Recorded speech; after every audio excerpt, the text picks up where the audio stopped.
अस्सलाम वालेकुम बच्चों, कैसे हैं आप सब। मुझे उम्मीद है आप सब खैरियत से होंगे। तो बच्चों अपनी किताब खोल लें।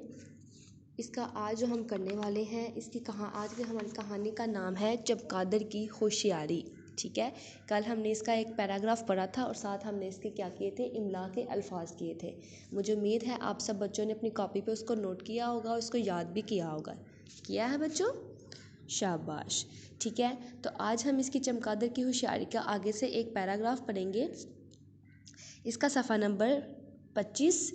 यहाँ तक हमने पढ़ा था कि तमाम जानवर चमगादड़ की बातें सुनकर खामोश हो गए जब उसने कहा कि जबकि मैं तो ना सिर्फ बच्चे देती हूँ बल्कि उनको दूध भी पिलाती हूँ, तो इस लिहाज से मैं तो तुम्हारी साथी हूँ। जब उसने कहा कि मैं परिंदों की साथी नहीं हूँ, मैं तो तुम्हारे जानवरों की साथी हूँ, तो वो उनकी तमाम जानवर जो थे वो चमगादड़ की ये बात सुनकर खामोश हो गए। अब हम आगे से पढ़ते हैं। दूसरे दिन दोबारा लड़ाई शुरू हुई तो इस दफ़ा परिंदे जीत गए। चमगादड़ झट से उड़कर परिंदों से जाकर मिली। परिंदों ने कहा, चमगादड़ भी तुम तो जानवर हो, तुम्हारा परिंदों में क्या काम। चमगादड़ बोली, वाह, बहुत अच्छा मजाक कर रहे हो तुम सब।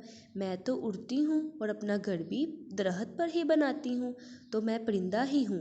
सब परिंदे चमगादड़ की बात सुनकर चुप हो गए, लेकिन उल्लू एक दाना परिंदा था। वो चमगादड़ की चालाकी समझ गया था। उसने सब परिंदों को मुखातिब किया और कहा, ये हमें धोखा दे रही है। जो लड़ाई जीत लेता है वो ये उसकी ही साथी हो जाती है। समझ आई आपको कि चमगादड़ भी जो थी वो बहुत होशियार थी।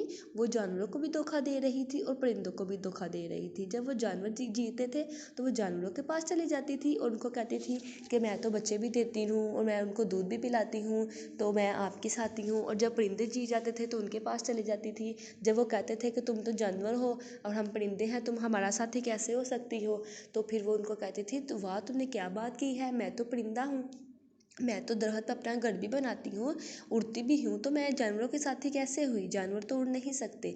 तो फिर वो उनकी बात सुनकर खामोश हो जाते थे। तो उल्लू जो एक था वो बहुत अक्लमंद था। उसने कहा कि ये जो चमगादड़ भी है ये हमें धोखा दे रही है, जो जीता है ये उसके साथ चली जाती है। ठीक है, ये कहानी है। तो आज हम इसके साथ करेंगे खाली जगह, जो कि सफ़ा नंबर 27 पर है।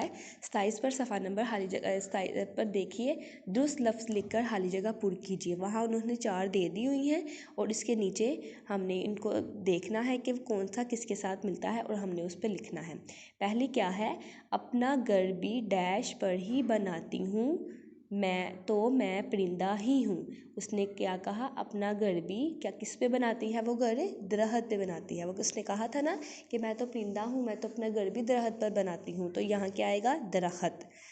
दूसरा, तमाम जानवर डैश की बात सुनकर खामोश हो गए। किसकी बात सुनकर, चमगादड़ की बात सुनकर। इधर क्या आएगा, चमगादड़। तीसरा, उल्लू एक डैश परिंदा था। उल्लू क्या था, एक दाना परिंदा था। उल्लू एक दाना परिंदा था। चौथा, सब डैश ने चमगादड़ को मार मार कर वहाँ से भगा दिया। सब ने क्या किया, चमगादड़ को वहाँ से मार मार कर, सब जानवरों ने चमगादड़ को मार मार कर वहाँ से भगा दिया। ये हम आगे वाली कहानी में पढ़ेंगे, जो कि ये चौथी खाली जगह है। ठीक है, फिर आपको पता चल जाएगा। ठीक है बच्चों, इस तरह से आपने इसको हल करना है और इसको याद भी करना है और अच्छे से आपने पढ़ाई करनी है उसकी, चमगादड़ की कहानी की। ठीक है, आपने हर रोज़ इसकी पढ़ाई करनी है। ठीक है बच्चों, अपना बहुत सारा ख्याल रखिएगा। शुक्रिया, अल्लाह हाफिज़।